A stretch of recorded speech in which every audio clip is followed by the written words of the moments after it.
So the final thing for us to discuss in section 3.9 are the derivatives of hyperbolic functions. So recall the hyperbolic functions from section 1.6. So these were hyperbolic sine and hyperbolic cosine. We also had others that you can define in similar ways. So the definitions here were sinh x is e to the x minus e to the minus x divided by 2. And cos x is e to the x plus e to the minus x divided by 2. So let's ask what's the derivatives of these. So the derivative with respect to x of sinh x is, so this we can just do straightforward. There's no fancy stuff, no logarithm stuff, no implicit differentiation needed. The derivative of e to the x is e to the x. The derivative of e to the minus x is minus e to the minus x, so we get two minus signs that cancel. So there's our derivative of sinh x, and take a second, does that look familiar? It's exactly cos x. So the derivative of sinh is cos. Well, what do you think the derivative of cos is going to be? Let's find out. Derivative e to the x is e to the x. The derivative e to the minus x is minus e to the minus x. And does this look familiar? That's sinh. So the derivative of sinh is cos, the derivative of cos is sinh. So it's almost analogous to the corresponding derivative of just sine and cosine. The derivative of sine is cosine. Derivative of cosine is negative sine. Here the derivative of cos is positive sinh, not negative sinh. So make sure that you don't get that confused when you work on these problems. There's actually, we can do this, see the textbook for a whole bucket full. We can work out the derivatives of all of the hyperbolic functions. Derivative of sinh is cos.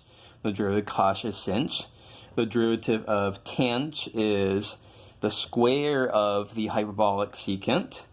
Derivative of hyperbolic cotangent is negative the square of the hyperbolic cosecant. I have to read the rest. You can read them yourself. But note here the correspondence that these look very similar to, this column is our trig function derivatives from section 3.6. And so everything matches up except sometimes you're off by a sign. So these match up. These are off by a sign. These match up. These match up. We're off by a sign here. Those match up. So now we have all these rules in our pocket, and so we can apply them in a variety of ways. Let's do that. Let's just do a couple of little problems here. So the derivative with respect to x of cos of 3x squared plus 1. So this is going to be chain rule. So the derivative of cos is sinh. And then we just have to multiply by the derivative of the inside. So that gives us times 6x.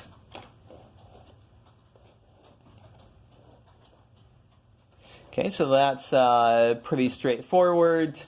How about the derivative with respect to x of sinh x times tanh x? So product rule is coming into play here. So the derivative of sinh is cos.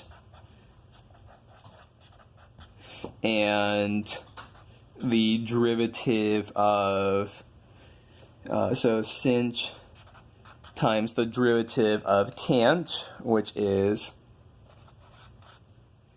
this, the square of the hyperbolic secant here. And so this is our answer. If we wanted to manipulate this a little bit to simplify, cos x times tanh x, so cos x tanh is, of course, hyperbolic cosine, sorry, hyperbolic sine divided by hyperbolic cosine.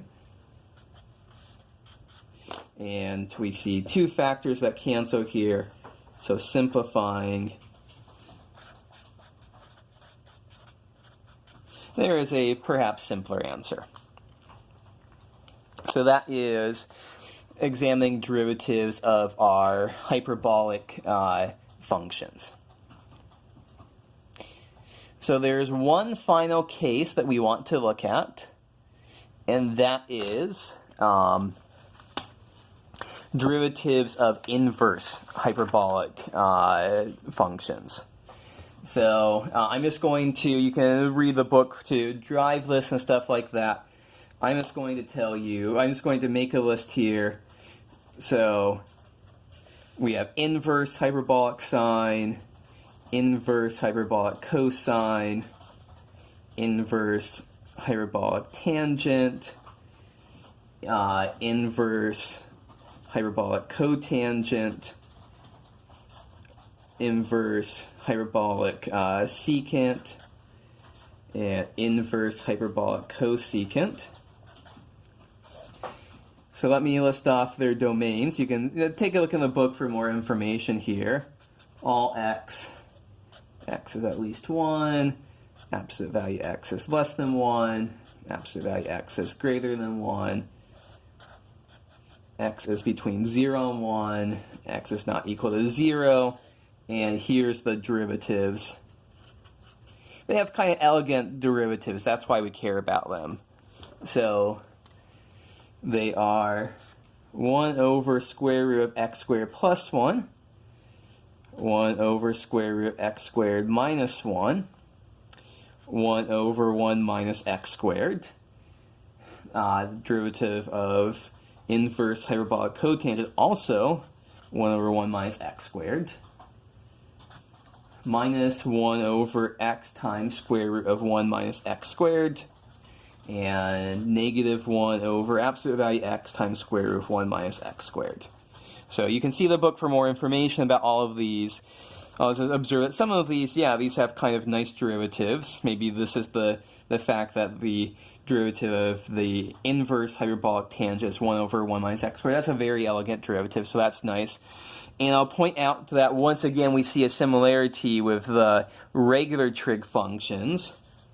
What's the derivative, for example, of the inverse tangent of x? That is 1 over 1 plus x squared. So take a look at the derivative of the inverse hyperbolic tangent and the derivative of the inverse tangent look very much the same. They just differ by that sign right there. Okay, so I think that is what we want to.